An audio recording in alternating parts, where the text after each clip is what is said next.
Apple TV Plus's Smoke has officially wrapped its first season, and this show drove me crazy. This tightly wound thriller is inspired by the Firebug podcast, based on the real-life story of serial arsonist John Leonard Orr. Now, while it starts like your typical whodunit, the show quickly flips the script, focusing more on the obsession, the mind games, and the messy hunt to bring him down.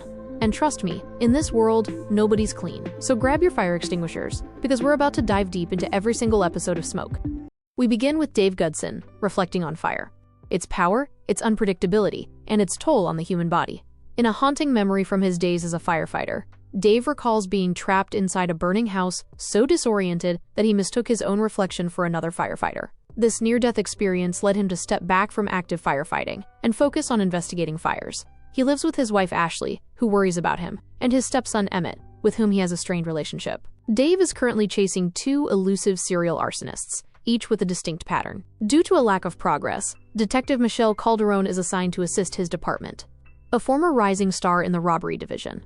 While ostensibly sent for her criminal investigation expertise, it's clear she's being punished. Michelle was transferred after ending an affair with her captain, Stephen Burke, who left his wife for her. Determined to salvage her career, Michelle is highly motivated to solve the cases.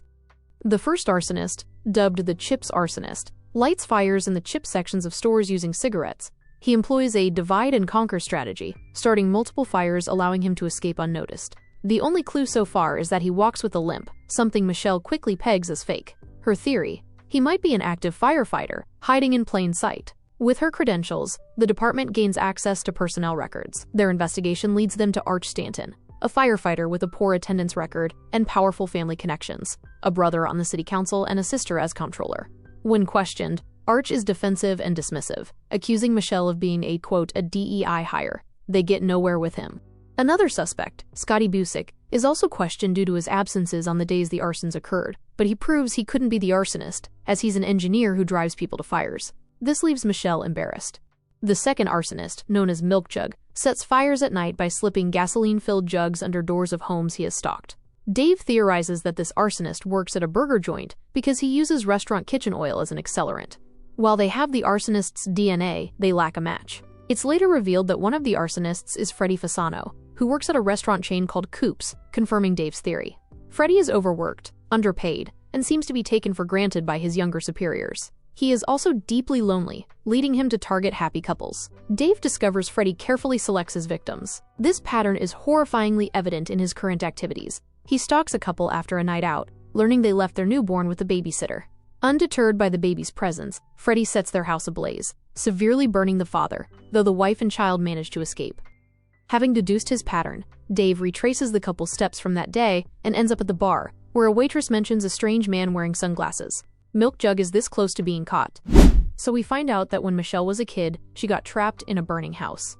And get this, a notice pops up about Renata Calderon's parole hearing, which clues us in that Michelle's own mom caused that fire. Later, Michelle's sister-in-law calls, and we learn Renata's actions led to multiple deaths, not just the fire. This whole thing traumatized Michelle so much that she's scared of what she might do if her mom gets out. But instead of dwelling on the past, Michelle stays focused on the present. She's rewatching the latest security video of the arsonist D&C. Michelle still believes this guy is faking his limp to fool the cops. And sure enough, she spots it. A split second where he forgets to limp.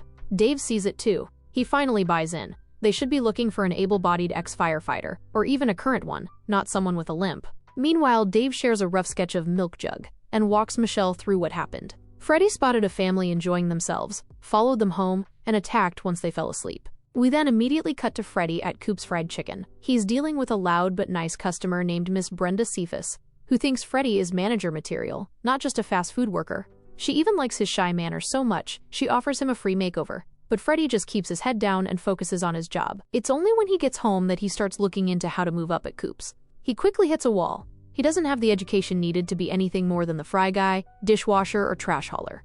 His coworker Lee tries to cheer him up by saying he already makes more than a starting manager, so why bother? Dave and Michelle take the drawing of Freddie to his victim, but the guy can't remember seeing anyone like that at the bar.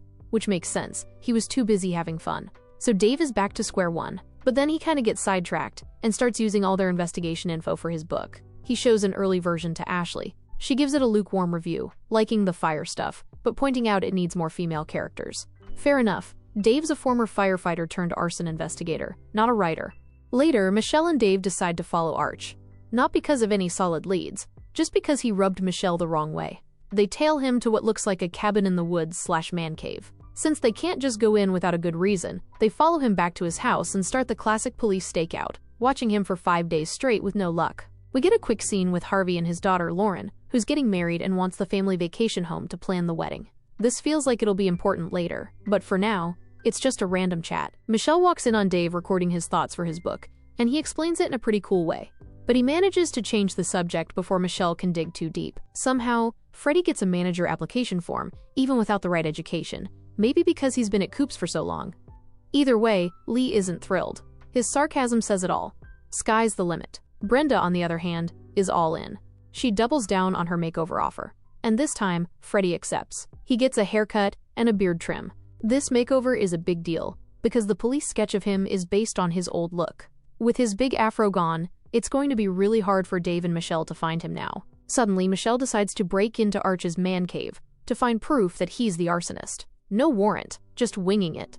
Of course, there's nothing in his cabin or bunker that proves he's setting fire to potato chip aisles in supermarkets. But Arch does have a ton of guns. And that's not all. There's a room that looks like something out of 50 Shades of Grey. So while there's no arson proof, there's enough to call him a sadist, a terrorist, and dangerous. But here's the kicker. Michelle found all this by breaking in, so she's the criminal here, and she knows it. So when Arch catches her red-handed, she shoots him in the legs. Then, she makes it look like she was already investigating him for illegal guns and stopped him before a massacre. The ATF officers listening seem to believe her, but Steven doesn't. He thinks the truth will come out eventually. Until then, Michelle gets her 15 minutes of fame. Now, to stay in the spotlight, she needs to catch the real arsonist. She's hit dead ends with active firefighters, so she pivots to former ones. She doesn't say it yet, but she's clearly zeroing in on someone. And we're about to find out who. We get this weirdly tense conversation between Dave and Harvey about Dave's relationship with Ashley and Emmett. On the surface, things look fine with Dave and Ashley's marriage. But there are tiny moments where Ashley seems to barely hide how much she dislikes Dave's outlook. To make things worse, Dave gets a terrible email from a book agency totally trashing his manuscript. Then, to rub salt in his wounds, Harvey calls to say the fire department is throwing a party to celebrate Michelle's hero moment. Dave tries to vent to Ashley about his bad news, but she brushes him off. She's more worried about Emmett's dad, Gerard, who's moving 2,000 miles away for a better job. That could mean Emmett gets a great education. Or it could mean Emmett has to move in full-time with Ashley, which would be terrible for the kid. Dave tries to be supportive. He really does, but Emmett's never accepted him, and now every attempt at love just bounces off a brick wall. The kid throws every bit of kindness back in his face. Dave nearly loses it, but instead of yelling, he goes for a walk. You'd think he's just heading to a bar or something to cool off, but oh no. He walks into a supermarket and sets the potato chip aisle on fire. Yes, he is the hooded arsonist, who fakes his limp. Dude has been fake chasing himself the whole time. My jaw's on the floor. What the helly? So Michelle has to go to a therapist because she recently shot someone. At first, she's super guarded about her feelings, but slowly she starts to crack. We see that her tough outer shell is just to protect a really wounded soul. The very next moment, she's excitedly telling Dave she's cleared for field duty again. It's clear she needs to be working, or she'll fall apart. So she has to keep shouting that she's fine, and loves her job to convince herself. Anyway, getting to the main stuff, Michelle asks Dave if they can get back to their arson investigation. Dave is busy with his own stuff, so Michelle goes solo. We've heard Michelle hint before that she's suspicious of Dave. Now, a map covered in notes, clues, and papers confirms it. She's secretly looking into Dave's involvement in the serial arsons. Since all her other leads hit dead ends, she decides to start fresh. Dave being busy is perfect, because it lets her privately dig into fire alarms that were called false alarms. Michelle's goal is to find unused or broken fire starters. That means retracing Dave's old routes. Every fire he handled back when he was the only arson investigator in Umberland.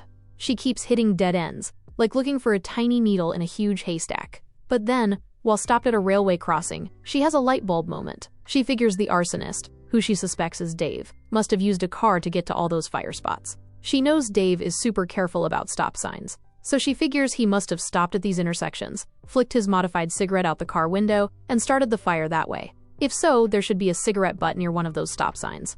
What she does next is really smart. She uses a coin, flicking it from her car to act out how Dave would have tossed the cigarette. After a bunch of tries, she finally strikes gold. She finds a cigarette butt in the woods. Meanwhile, Gerard is having a tough talk with Emmett. The kid's upset his dad is taking a job far away, leaving him behind. Gerard tries to explain it's about financial stability, but Emmett's too young to care. He just wants his dad around. His stepdad, Dave, is busy cleaning Emmett's room and gets distracted by a Haruki Murakami book on music. Ashley somehow twists this small moment into being about Dave's daddy issues and subtly kicks him out of Emmett's room. As we've suspected, Dave is clearly not okay in the head. That's why he's an arson investigator by day and a serial arsonist by night. But honestly, there's something off with Ashley too. Maybe she has her reasons for treating Dave the way she does. We'll see. Back to Dave. He's busy trying to make his milk jug story better, especially by adding more female characters. While writing, he starts mentally role-playing how the arsonist might screw up and how to avoid getting caught. He figures the killer buys milk jugs early, dumps the milk, fills them with gasoline, then stashes them in a plastic bag to avoid suspicion. So Dave pulls plastic bits from past fire scenes, and sure enough, every one of them has black plastic residue. Only 2 stores in town use black plastic bags. Michelle is informed that the cigarette butt she found won't hold up as evidence and cannot be tested because no crime was committed in the area it was found, so she focuses on this black plastic bag theory to catch milk jug. She naively thinks the fire department has enough money for QR codes on black plastic bags that special scanners could detect. Her plan is to attach these codes to the paper bags from those 2 stores, so after an arson, they can scan any leftover container and figure out exactly which store the arsonist bought from. But her hopes for a high-tech solution are hilariously crushed by Harvey's "Dear Santa, I want QR codes and a pony" message. Over at Coop's Fried Chicken, Lee is unusually angry at Freddy for wanting to be more than just a low-level worker. He wants Freddy to be realistic about his chances. Lee's aggressive tone almost makes Freddy snap back, but luckily, there are cameras. As for Freddy's interview for the manager position, it's a disaster. Freddy's quiet way of speaking hurts him. He tries to express his desire for a more meaningful life, but he can't show he's a good fit for an active, customer-focused job. So his interview gets cut short. It's so awkward, you don't know whether to feel bad for Freddy or laugh at him. Later, Lee half apologizes, blaming his, quote, daddy issues. But Freddy's glued to his phone, waiting for that callback that's probably never coming. When he says, "They said they'd be in touch," Lee already knows what that means. Michelle is at home, tucking her niece Sophie into bed when a traumatic memory hits. Her mother, Renata, locking her in a closet and setting fire to the house. That memory gets interrupted by Benji, her brother, arriving to pick up Sophie. Half asleep, Sophie still remembers to invite Michelle to her birthday party. Benji asks Michelle not to show up at Renata's parole hearing. She says nothing, but promises to be there for Sophie's birthday. The very next day, Michelle shows up at the parole hearing and makes an emotional plea to keep Renata locked up, which clearly upsets her siblings. She basically paints Renata as a monster, arguing that her mom's claims of being reformed are just an act to get out and kill more people. Everyone might say Renata was crazy when she set the motel fire, but Michelle believes her mom knew exactly what she was doing. Renata apparently claims she wasn't trying to kill Michelle, but rescuing her. However, based on Michelle's brief memories, Renata didn't just set the fire, she also shot someone. We don't know what's true yet, but hopefully, we'll find out more. Amidst all this family drama, a woman washing her shiny BMW hears the doorbell ring. While she walks away, an arsonist hurls a Molotov cocktail into her car, torching it. Thing is, it doesn't match the MO of Milk Jug or D&C.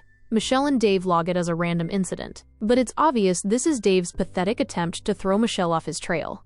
He ain't slick. I initially thought it was Milk Jug getting revenge on his interviewer's family. Dave leads a seminar for new fire department recruits, including Michelle. He's teaching them about fires, and, more intriguingly, arsonists. But Michelle has bigger fish to fry. She's dead set on keeping Renata from getting parole. After the seminar, Michelle heads to a cockfighting ring, yes, you read that right, to meet Benji. After the spat at Sophie's birthday, they manage to sort things out, clear the air, and even share a hug.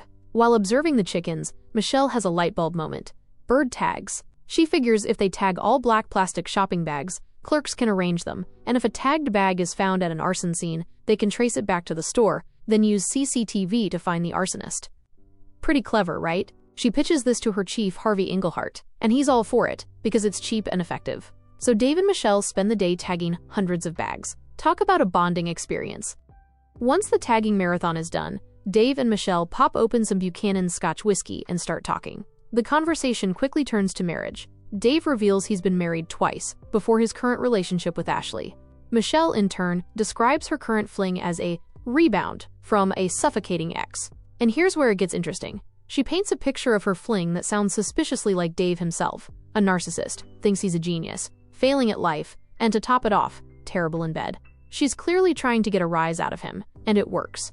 Dave then opens up about his past, specifically his mother, who vanished when he was 15. He initially thought she had died, but the truth was far more painful. She left him for a younger man. This incident clearly scarred him, making him a bit of a misogynist. He claims he's moved on and tells himself she died, but it's clear he hasn't. This trauma actually mirrors Michelle's own experience with her mother, but she's chosen to confront and contain her pain, unlike Dave, who seems to let his fester. At the Goodson house, things are a little tense. Emmett isn't a fan of Dave, and it's clear he wishes Ashley would break up with him. The next day, Dave actually apologizes to Emmett for being a jerk about Gerard's big career move. Ashley, perhaps seeing a glimmer of hope, gives Dave a seemingly simple task: pick Emmett up from school. But here's the rub. After dropping off the tagged bags with Michelle, and making some pretty creepy, sexually charged advances that Michelle deftly deflects, Dave goes home, gets engrossed in his book, and completely forgets about Emmett. Oh, Dave. Michelle's still on the clock, tidying up her desk, when she stumbles upon business cards for a cop named Ezra Esposito. Harvey tells her Ezra used to work with Dave before she joined the department. Oddly, there are no files on Ezra, and Harvey mentions a gag order preventing anyone from talking about him. This is definitely a red flag. Her mini-investigation is interrupted when Emmett shows up at the fire department, looking for Dave because he never showed up at school. Michelle, seizing the chance to dig deeper into Dave's life, offers Emmett a ride home. When Ashley finds out, she goes ballistic. Emmett walks in on them fighting, with Dave downplaying his mistake, saying everything will be fine once his book is a success. Ashley, however, lays it on him. She tells him to stop pretending he's the next Hemingway and actually show up for his family. And just to twist the knife, she calls his writing absolute trash. Emmett even listens to Dave's audio recordings and finds a section detailing his sexual encounters with other women, including one named Jacqueline. While it might be fiction, it certainly suggests a desire for infidelity, which is ironic given his mother's actions. We also get a glimpse into Freddie's life, and it's not good. Rejected from the job he applied for, he's spiraling. He goes to Brenda's hair salon, hoping she can fix things like she did before. But this time, he's asking for a haircut that makes him invisible. Brenda's uneasy and tells him to come back later, but he never does. Instead, he shaves his own head and starts filling milk jugs with gasoline. It looks like he's planning something big, and we can only hope one of those bird-tag bags ends up at his next fire so Michelle can track him down. Before dropping Emmett off, Michelle had asked him about Ezra. Emmett had no idea who Ezra is, which is pretty strange considering Dave and Ezra were partners. He also didn't know Dave had a new partner, Michelle, until he met her. It seems Dave keeps his work life and partners completely separate from his family, with Harvey being the only exception. Determined to get answers, Michelle ambushes Harvey at a bar.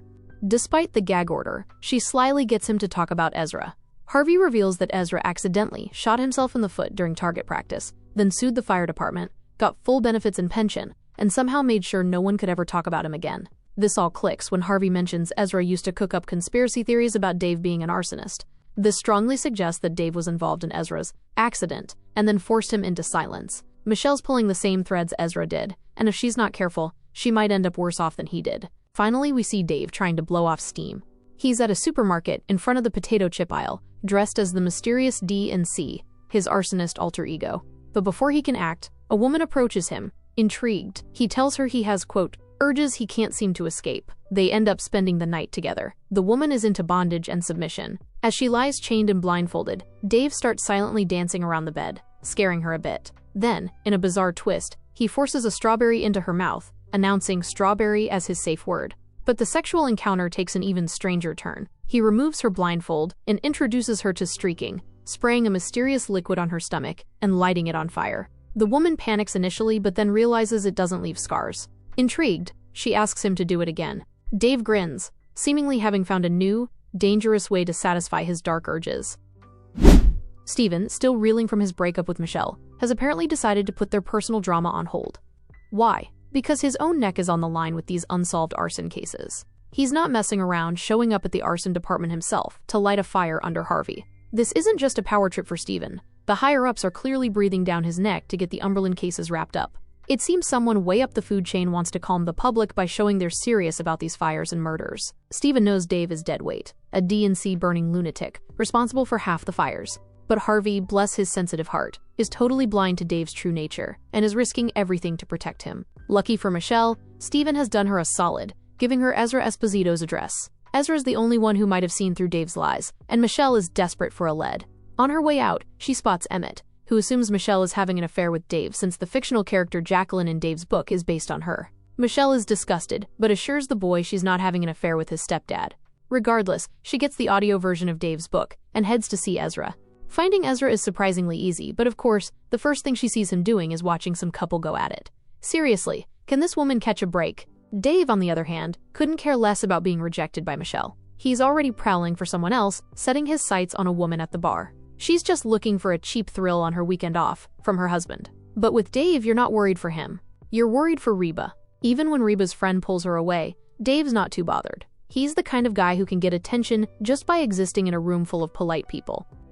And honestly, do his fellow firemen even like him? He's still trying to get a toxic banter going, even when no one's laughing. He clearly loves the sound of his own voice. We see this played out spectacularly in his presentation, a flashy grandstanding gimmick where he lights random fires just to put them out, seeking that lame sense of power.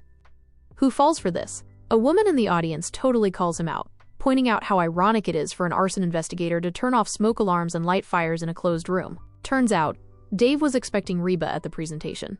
When they finally talk, their vagueness hints at a shared, dark past. They were married for 5 years. Reba girl, what were you thinking coming back for more? She must be seriously unfulfilled to want anything to do with him, especially knowing how he throws tantrums over the smallest things. And here's the kicker.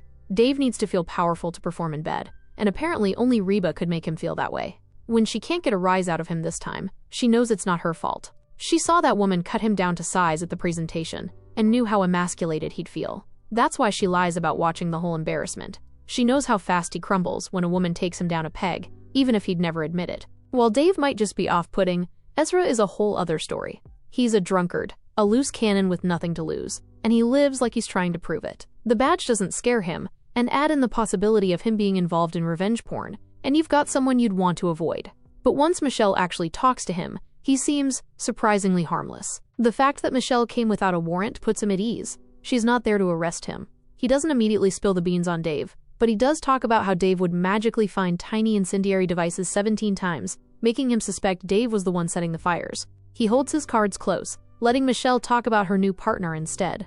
By the time they hit a bar, they're practically buddies. Michelle's instincts about Dave being a whiny, bratty little boy who just sets potato chips on fire are spot on so far. But the terrifying truth is, Dave is much, much worse. He's revealed a psychopath side only to Ezra, maybe trying to bring him to the dark side. Dave's idea of celebrating their arsonist-cop partnership anniversary wasn't just fun and games, it traumatized Ezra. Dave got a clearly tipsy Ezra to play with fire, and to everyone's horror, the container he thought was empty had puppies inside. Yes, puppies. That's who Dave is. Sick enough to feel powerful burning puppies to death. Freddy doesn't show himself much, and that's exactly what he wanted, to be invisible. He took a chance on an impossible manager position, not because it was a casual goal, but almost to justify the rage burning within him.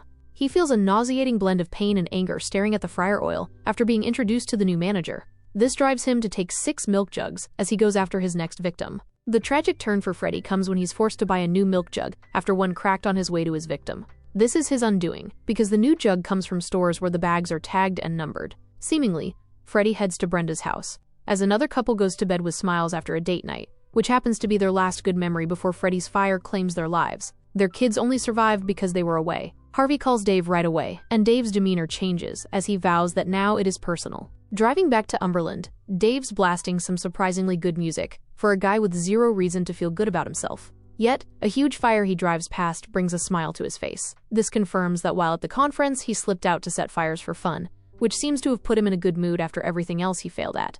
Until he gets hit by another car. Talk about karma. Michelle could have just gotten the information she needed from Ezra and left. But she stayed and took care of him when he passed out. Ezra sees Michelle as a knight, an indomitable fighter who won't abandon people in need. That's what convinces him that if there's someone who can balance the scales, it is Michelle. Ashley is absolutely not thrilled that Dave only got minor injuries from his car crash. You might think that's cold, but with Dave, accountability is a foreign concept. He's a serial liar, cheater, and manipulator, so a few cuts and bruises are nothing. When Ashley finally confronts his awful behavior, his ego goes into overdrive, instead of him apologizing.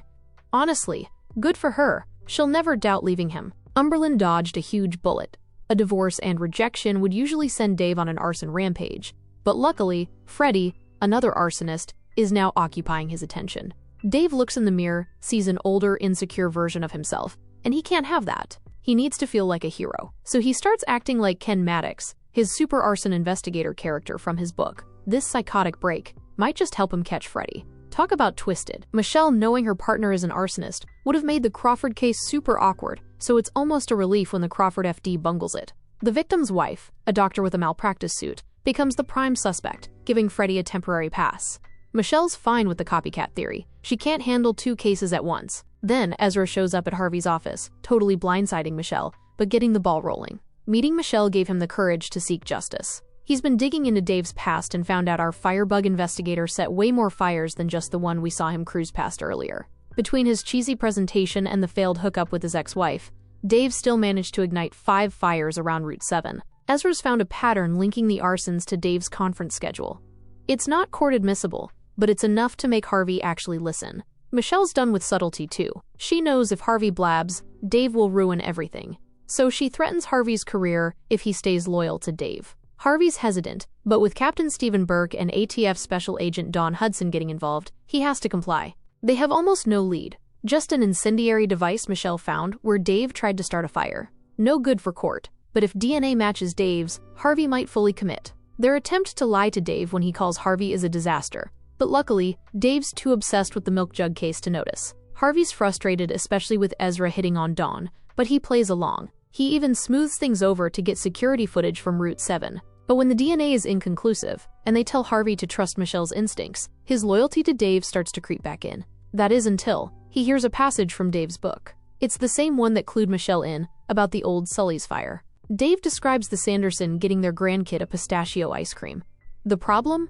Only Harvey knew that detail. The grieving grandfather told him privately, and it was never in any report. The only way Dave could have known is if he was there, watching. That's enough to completely shatter Harvey's world. Freddy might be unstable, but he knows his life is over after his latest stunt. Coops, porn, fire, his routine is gone. For the first time, he doesn't show up for work. Lee calls to check on him, and Freddy, already heading to the amusement park, invites him along. Lee is the only one who accepts Freddy for who he is, so he joins for a 6-pack at the closed park. But Freddy has a grim plan. He dumps his Coops handbook, IDs, childhood pictures, and cash into a cup, then Molotov cocktails every last bit of his existence. He's decided to end his life. As he walks Lee through the park, sharing trivia about every ride, Lee thinks Freddy worked there, but the truth is heartbreaking. Freddy was only there once as a little boy, on the only happy day of his life, remembering every detail because nothing ever came close again. Now, ready to end his painful existence, Freddy doesn't hide his crimes. He didn't bring Lee to scare him. He just wanted someone to know about his happy place. When Lee talks about being pushed around by Dev, Freddy gives him Dev's address, telling him to burn Dev while he sleeps, thinking it's solid advice. Understandably, Lee is terrified, stuck with an arsonist who just confessed to killing Roger. He tries to mask his fear, but Freddy doesn't want pretense. Freddy has no inhibitions left, yet he can't stop thinking about mice caught in traps at Coops. He doesn't want to hurt Lee. Freddy just wants him to leave and not cause trouble. He takes Lee's keys and phone, walking him out, the crushed cans under his shoes clippity-clop-clop-clop behind him. He's not trying to stop Lee from talking, everyone will find out anyway. He just needs to slow Lee down enough to execute the final part of his plan before the police arrive. Dave lies to Harvey about taking a break, wanting to be the one to catch Freddy, and heads to Crawford. He's unfazed when the Crawford arson investigator mentions their suspect had beef with Roger Tillman's wife. All Dave needed to hear was the mention of a fast food chain. When he learns Roger Tillman was HR manager for Coops, he can barely contain his smile. Dave's done it. He's figured out where the milk jug killer works. But this is more than a personal goal. To truly get the appreciation he craves, he needs to follow proper procedure and build a solid case. His second stop is the Crawford evidence room. As much as he wants to be Ken Maddox and scare the guy working there, he knows his limits. He bribes his way into getting the 6 burned milk jugs. And what do you know? One has the numbered bird tag Dave can now follow. The security footage takes him another step closer, showing the hooded suspect buying the milk jug he used to burn Roger and his wife to death. Dave doesn't know his name yet, but the guy in the footage matches the police sketch. The picture clears when he shows up at Coops and asks around. Not only does he learn the arsonist's name, but a tasteless joke from an employee about Freddy not having the right face for the company gives Dave clarity on why Freddy went off the rails. On some level, Dave actually sympathizes with Freddy. When Dave digs up bits of Freddy's childhood at the Child Services office, he finds a fundamental similarity. Both were rejected as kids, but Dave's always been more privileged. As a white man who can pass as normal or even smart, Dave never had to worry about doors shutting on his face. Freddy's life was the opposite. Growing up in the system, he was rejected by 27 families. Until 16 and a half, he hadn't known what a home was. Then, at 19, when the checks dried up, the family he wanted to be part of kicked him out. Since then, he's been on his own, in a world that wants nothing to do with him. The first fire Freddy lit was at his last home, 6 months after he was made to leave. He killed 6 people, including 2 kids, and it didn't bother him. He wanted to kill people for having what he wanted, and he's gotten good at it. Dave breaks into Freddy's home, cool and collected. He probably wanted to find something on the computer, but it's empty. The closet, however, is a different story. All those neat, tidy milk jugs reaffirm Dave's faith in his journey. He's on the right track. Lucky for Brenda, Dave finds her salon card in Freddy's trash. How does Brenda factor into all this? In the previous episode, there was that paranoid juxtaposition between Brenda and the Tillmans. She was shaking like a leaf, worried sick Freddy would come after her. On the surface, Freddy has no reason to hurt Brenda. Her life's been far from easy or happy. But her fear wasn't unreasonable after all. Freddy's lost the last speck of sanity keeping him going. He's defeated by his pain. When he tells a terrified Brenda about his frustration with people who laugh at unfunny things, he isn't really talking to Brenda. As he stands in the gasoline-drenched house with a lighter in his hand, Freddy has become the same boy he was on the day he was asked to leave the first home he ever knew. He's now seeing Brenda as the woman who was supposed to be his mother. He's convinced himself that Brenda's house is his last home. Harvey has a picture of himself and Dave on his wall, sitting by a fire. Ironic now. Dave was family. Harvey's heartbroken, tending to his bleeding hand from punching the picture, realizing how blind he was. Dave was so good at pretending to have a heart, even hugging the grieving mother of a child he'd killed. Harvey's devastated, but he won't stand in Michelle's way anymore. He'll help her, to purge his guilt. Michelle will need it. She's about to face something she's avoided her whole life. Her mother is coming home, which will send her spiraling. But she can only be held back so long. I have a feeling she'll deal with both her demons at once. Speaking of demons, Dave gets his one true heroic moment before facing consequences. It feels exactly like something he'd write in his book. But I think he really does it. Just as Freddy is about to light himself and Brenda on fire, Dave bursts in with his gun. He can't shoot, so he drops the magazine and throws the gun at Freddy. That's not enough. So Dave amps up the cool factor, extinguishing the flame from Freddy's lighter with a quick spray. He finally has a hard-on as feeling like a hero makes him feel like a man. Telling Brenda she's safe will keep him going for a long, long time. Michelle is on edge as her mom's prison release approaches, desperate for support. Steven is there for her, offering an understanding ear and some surprisingly insightful commentary about bad people and their selective moral blindness. But Michelle knows better. No matter how much he tries to play the best friend role, she knows Steven would use this crisis to worm his way back into her life. She doesn't need that. Her priority is protecting her niece, Sophie, from her mother's soul-eating nature. She confronts her brother Benji and his wife Rose about her mom moving in with them. Rose, despite her initial defensiveness, gets it. She may not fully understand Michelle's pain, but she loves her daughter enough to want to protect her. And Benji, despite being the worst kind of brother for dismissing Michelle's trauma, is also a father. He understands the need to protect his child. It looks like Michelle's mom won't be moving in with them, which is a huge win for Sophie. However, this also means more trouble for Michelle. Benji will likely blame her, and their mother won't be too kind when she finds out she's been locked out of her son's home. Dave is a hero now, invited for a TV interview. He's an Umberland celebrity, possibly a future mayor. He's a natural in front of the camera, and his fame is a nightmare for the group trying to nail him. They're still grasping at straws with their case, and Dave's new popularity has blown up so big that the book agency employee who rejected his book, Jason, is now on the chopping block. Erica, the boss, is a mercenary who wants to cash in on Dave's newfound fame. She calls Harvey, and Steven takes the call, convincing her to delay the meeting. The plan is to get Dave to spill the beans. Dave, in his warped mind, has completely forgiven himself for his horrible behavior toward Ashley at the hospital. He shows up at her house, making breakfast like nothing happened, and Ashley didn't ask for a divorce. But when she freaks out and tells him to leave, he grabs her. It's a terrifying moment that proves he would have done much worse had she stayed with him. Dave, predictably, is not handling the divorce well. He's thrilled to find out that Freddy wants to see him in the interrogation room. This is his chance to play the cool, suave cop and get a confession. But Michelle, putting on a show, joins the applause for Dave and shrewdly mentions Ashley to gauge his reaction. Dave's awkwardness is a major tell, and it gives Michelle the idea to talk to Ashley herself. Michelle unplugs all the other treadmills at the gym so she can get a moment alone with Ashley. When she introduces herself as Dave's partner, Ashley's claws come out. She read the freaky stuff Dave wrote about her in his book and believed it was true. But when Michelle cringes at the thought of being with Dave, Ashley believes her. How easily she trusts Michelle over her own husband gives Michelle the confidence to ask a direct question. Does she think Dave is capable of committing crimes? Ashley's answer is a chilling yes, confirming he's capable of anything. This conversation becomes a genuinely tender moment of empathy between two women dealing with a man like Dave. Michelle, the human, is sickened by Ashley's revelation that Dave wanted her to roleplay as a woman he'd assault in a burning house. But Michelle, the detective, picks up on a key detail. Dave wanted to film it. This brings Ezra, the king of filming raunchy videos, back into the picture. Turns out he filmed Dave and Reba acting out this very fantasy, but he hid the evidence out of guilt. The problem is, even if they had it, would it be admissible in court? Dave expects his heroic act to change his life, but aside from the TV interview and book deal, not much actually does. He's a glass half empty kind of guy, and he's desperate for more validation. So he's thrilled to talk to Freddie. Michelle uses this to get a ride to the Crawford police station, as Dave can't pass up an opportunity to mentor her.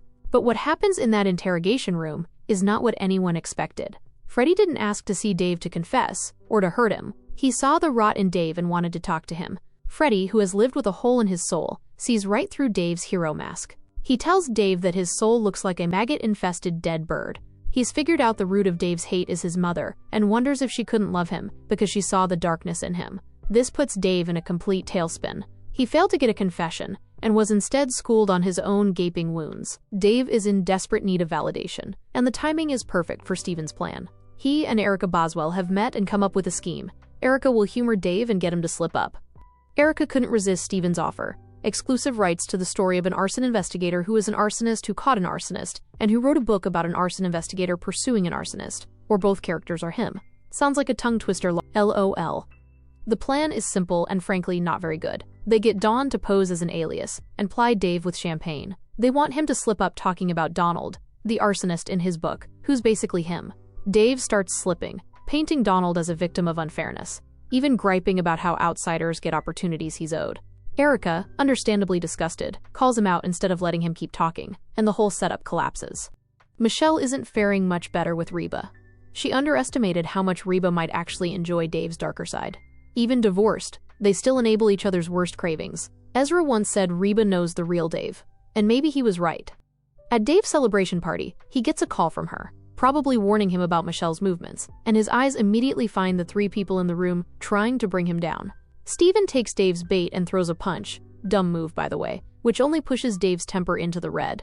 He lashes out at Harvey for not coming to his aid, pretending not to know that Harvey knows the truth, but his pain over the betrayal is obvious. He gets into his car, reckless and drunk, and bumps it, which knocks off the police tracker. To make things worse, he sees Dawn and Ezra together, realizing Dawn was a plant. The entire team is compromised, and now Erica is in danger.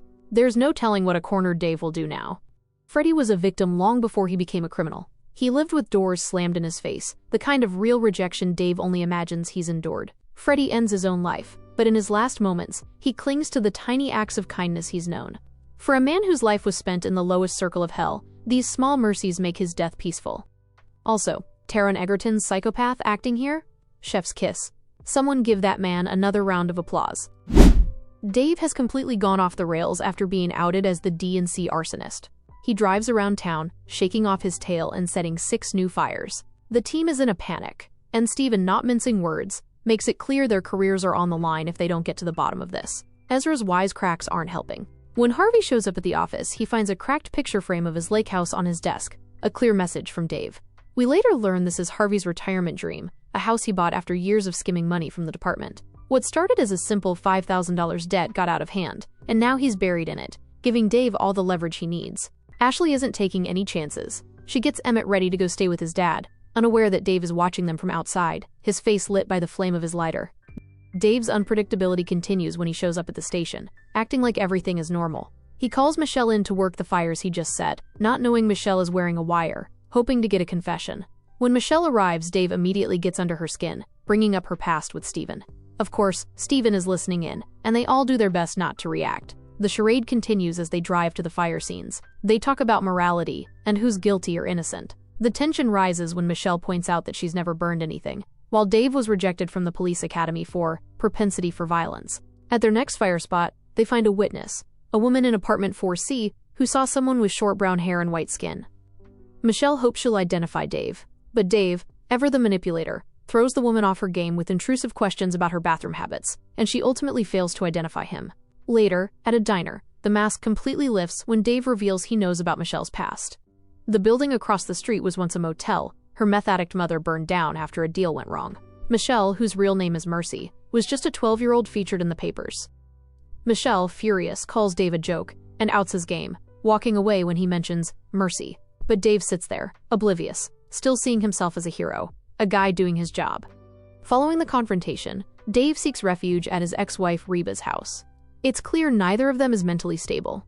Reba, with the burn scars on her stomach from their previous encounter, takes charge, acting as a dominatrix. Dave, with a smile on his face, gives Reba the confession Michelle has been trying to get, but it's clear Reba won't turn on him. They have a sick thing going on. Michelle, needing to debrief, heads to Steven's house. They talk about his family and their shared love for the job, and their history hangs heavy in the air. When Steven tries to kiss her, she pushes him away and grabs her coat. Steven, who has been playing the long game, lashes out at her for toying with his emotions. He grabs her arm to stop her, but she punches him in the throat. He collapses, gasping for air. Instead of helping or calling 911, Michelle just stands there and watches him die. She flashes back to a happy memory of him telling her he loves her, but she quickly snaps back to the present. She decides to cover her tracks, staging the scene to look like Dave was there, and burn the house down. As she runs to her car, she spots the smoking gun, the gloves Dave left there earlier in the season. She grabs them, plants his DNA, and drives away as the flames engulf the house. Nah, everyone in this show is sick. Enjoying the ride so far? Show some love with a like, and tap that sub button for more. The morning after accidentally killing her boss and secret lover Steven Burke, Michelle is haunted by morbid thoughts. Her mother's calm face after torching a motel, or the flames tearing through Steven's house as Columbia police haul out his charred body. The new police captain, Pearson, is all business.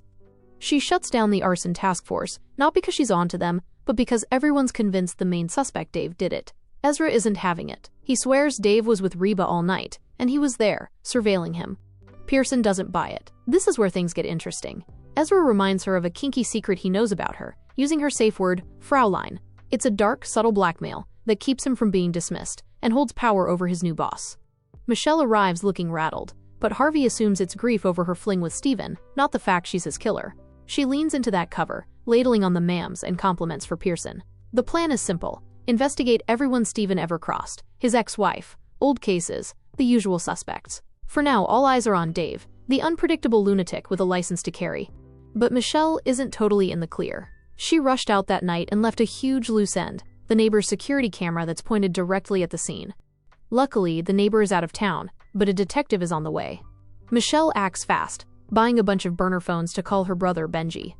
And oh, is he excited. His warrior sister needs his help to clean up her mess. With his knack for petty crimes, he is the perfect guy for the job. The whole situation gets weirdly lucky for Michelle. The fire she started spread to the woods, igniting a sawmill and sparking a massive wildfire that puts the city in a state of emergency. This gives Benji the perfect excuse. He impersonates the detective and convinces the neighbor to stay put at the airport. He breaks into the house, and before deleting the security footage, he downloads a copy of Michelle's crime for himself. He now has major leverage over his sister, a very creepy and unsettling development for Detective Michelle Calderon. Dave is smug, not expecting to turn on the TV and see himself framed. His alibi, Reba, won't back him up, unwilling to risk her family and reputation by confessing to their affair. He's forced to play the innocent man, but Harvey has had enough. Harvey, who thought Dave was his best friend, is tired of his lies and threats. Dave's "if I go down, you go down" speech doesn't work anymore. Dave tags along with Michelle to a lab that has mysteriously gone up in flames. The lab tech confirms the fire was no accident. Someone hacked into their remote thermostat to make the lab explode. Dave is genuinely fascinated and impressed by the arsonist's work, a clear sign of his own deranged passion. He still feels like he's in control, confident that the police have no real evidence on him. But that confidence is a lie. When Dave drives straight into the flames, trying to kill Michelle, he couldn't have doomed himself any faster. He throws her out of the speeding car, expecting her to be injured, but he seriously underestimates her. Michelle, a war vet made of sterner stuff, gets up and totals his car, badass mode activated. She corners him, shoves the gun into his mouth, and reads him his rights for attempted murder. Talk about a "who's your daddy" moment. It's a beautifully shot, rain-soaked scene that metaphorically represents her victory. Also, the glove Michelle planted matches Dave's DNA, so yeah, he's going away for Steven's murder. Even after his arrest, Dave is still smug, thinking he'll be out on bail. He believes he can outsmart everyone, but he's faced with a department that hates him for killing one of their own. Lieutenant Durrell hands Dave over to Michelle, who needs a confession to secure her own future. She confronts Dave with the Hancock hardware store fire, which he wrote about in his book, detailing the exact incendiary device used. Funny thing, when he investigated the case, his own report said the device was inconclusive. But a private investigator ruled the incendiary device exactly what Dave wrote in his book, and the records were sealed. So how could he know the exact device, unless he did it himself? Dave plays the "maybe someone blabbed" game, or he must have picked up the information somewhere. At the end of the day, everything they have is circumstantial. But the nail in his coffin comes when Ezra has a sudden realization. If Dave doesn't wear his disguise from home, he must keep it in his car. Why no one checked before is a facepalm moment, but this time Ezra and Dawn get a warrant. After multiple searches, they find it. The overcoat and cap worn by the arsonist. This is exactly what they need to make the case airtight. The huge twist, however, is a truth even Dave doesn't know about himself. The handsome, chiseled face we've seen all season is a delusion. We saw his true self for a flicker when he looked into a mirror at the hospital in an earlier episode, a much heavier, balding man. He has created a fictional version of himself, a hero named Ken Maddox, and somewhere along the way, he's become that illusion. He believes himself to be the hero of his own story, no matter the evidence, and will not admit to the crimes his other personality committed. He looks like he's finally realizing it, but then the smug grin returns. He still thinks he's a hero. It looks like Dave is likely headed for a psychiatric evaluation. And with Michelle's unpunished crime and the newly introduced lab arsonist, the stage is set for a wild season 2. See you then.